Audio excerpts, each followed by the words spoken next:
Anong mga biyaya ang natanggap mo o ginawa sa iyo ng Diyos na labis mong ipinagpapasalamat?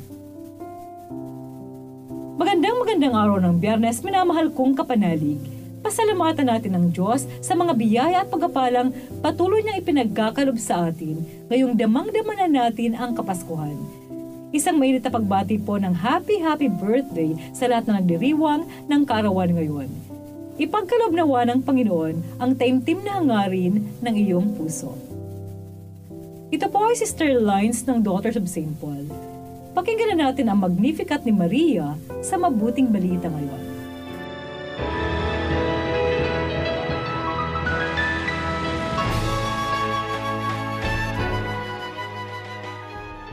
Sinabi ni Maria, "Dinadakila ng aking kaluluwa ang Panginoon at nagagalak ang aking espiritu sa Diyos na aking tagapagligtas, dahil isinasaalang-alang niya ang baliwalang utusan niya, at mula ngayon, ituturing akong mapalad ng lahat ng saling lahi.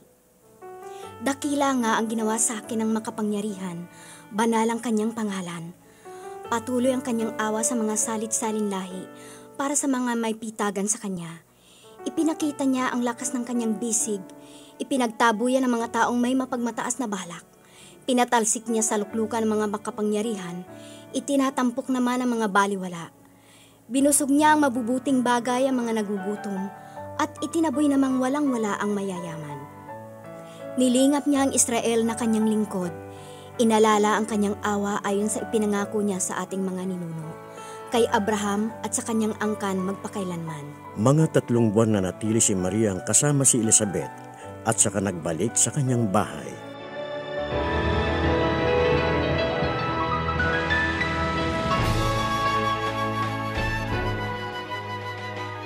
Dalawang tulog na lang, Pasko na. Ganito kami nung ka-excited na magkakapatid kapag malapit nang matapos ang simbang gabi. Tulog ang binibilang, hindi araw. Dala-dala ni Maria sa kanyang sinapupunan ang anak ng Diyos, at buong pagkatao niya ay punong-puno ng kaligayahan. At katulad natin kapag nagsasaya, hindi natin maiwasan ang kumanta. Si Maria rin ay umawit ng kanyang Magnificat. Nadama niya ang paglingap ng Diyos sa kanyang kababaan at nagpuri siya sa Panginoon.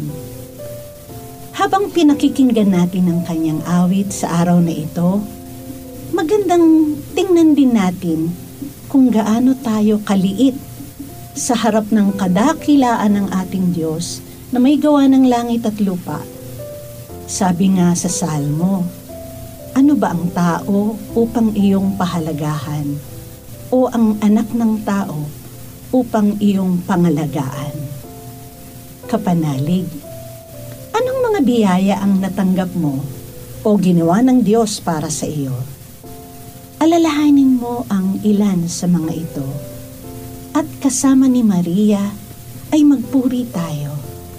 Ang puso ko'y nagpupuri sa Panginoon, at ang aking espiritu'y nagagalak sa Diyos na aking tagapagligtas, sapagkat nilingap niya akong kanyang abang alipin.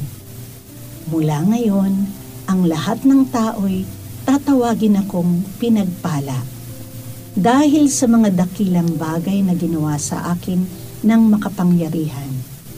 Banal ang kanyang pangalan. Amen. Mga kapanalig, support Pauline's online ministry. Subscribe, like, and follow us on Facebook, YouTube, Instagram, Twitter, TikTok, Spotify, Google, and Apple Podcast. Maraming salamat po. At sa lahat na nagme-message sa amin na humihingi ng panalangin para sa iba't ibang intensyon, asahan po ninyong kasama niyo kami sa pagdarasal na ipagkaloob ng Diyos ang inyong mga kahilingan. Ito po muli si Sister Lines ng Daughters of St. Paul na nagpapaalalang salita ng Diyos ating dasalin at pagnilayan upang paglalakbay natin ngayong panahon ng Adbiento'y magabayan, maging mabunga at makahulugan.